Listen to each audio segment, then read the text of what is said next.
solve the quadratic inequality, use any method. To get started, let's recall that both the boundary point method and the graphing method require the same first step, which is to get 0 on one side of the inequality. Generally speaking, quadratics are easier to work with if we have a positive leading coefficient, so I'm going to choose to take everything over here to the right-hand side. We'll have 0 is greater than or equal to x squared minus 3x plus 8. Let's start by looking at the boundary point method, which says to find the zeros of this quadratic equation, and that means to figure out who are the x values that make that equal to 0. The x values that cause this equation to be 0 are called zeros, and these zeros are the boundary points. So we need to solve this equation, but notice that it doesn't factor, and so the next easiest way to determine the zeros of this quadratic would be to use the quadratic formula. As a reminder, here is our quadratic formula, and so to solve this quadratic, we'll have x is equal to the opposite of b plus or minus the square root of b squared minus 4 times a times c, and as always, we open up parentheses for these quantities to ensure that when we plug in our b and our a and our c that we get our signs correct. And all of this is going to be divided by 2 times a, which is again 1.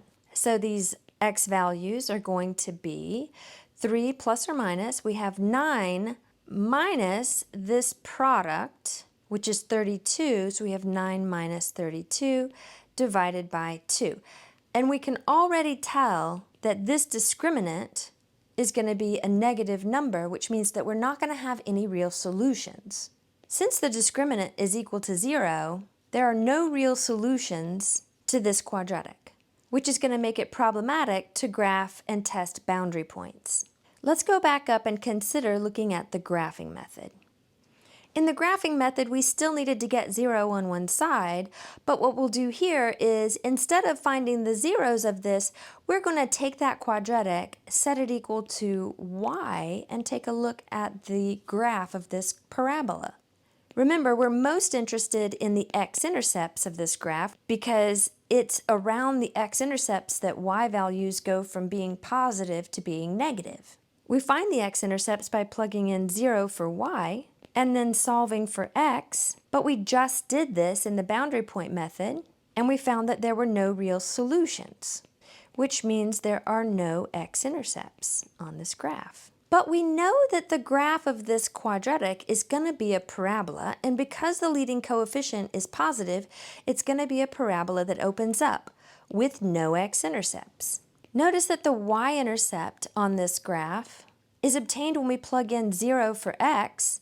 So this is going to be 0 minus 3 times 0 plus 8. So y is equal to 8, and our y-intercept is the ordered pair 0, 8, which is somewhere up here. We're just getting a concept drawing. It doesn't have to be perfect.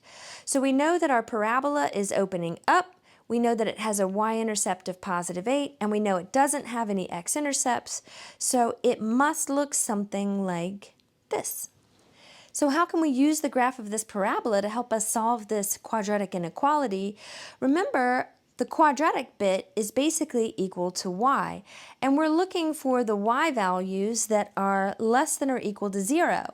Well, none of the y values are down here. None of the y values are less than or equal to 0, and that's way easier to see by looking at the graph than trying to decipher what's happening with no boundary points.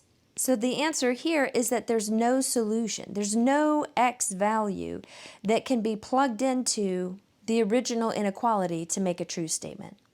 Let's look at another example. Remember, for both the boundary point method and the graphing method, we need to get 0 on one side of the inequality. Again, I like to keep the leading coefficient positive, or the x squared term positive.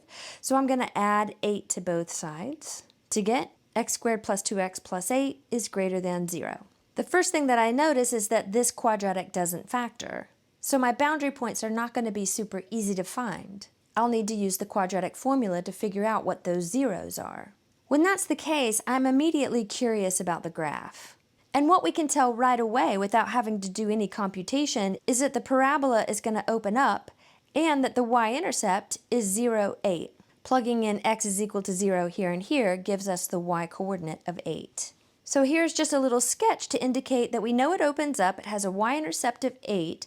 We need to determine whether or not it has any x-intercepts. And in order to do that, we plug in 0 for y and solve for x. We've already said this doesn't factor, so we're going to need to plug it into the quadratic formula, which is -2 plus or minus the square root of b squared minus 4 times a times c, plugging in 2 for b, 1 for a, 8 for c, and all of this is over 2 times a, which is 1.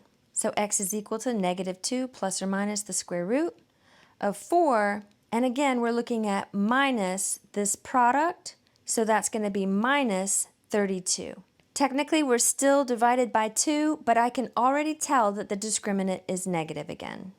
With the negative discriminant, we're not going to have any real solutions to this quadratic equation, which means that there are no x-intercepts. So I threw this equation into the calculator to confirm what we were already finding algebraically, and the graph looks like this. So how do we use the graph of this quadratic to help us answer the question or to solve this inequality?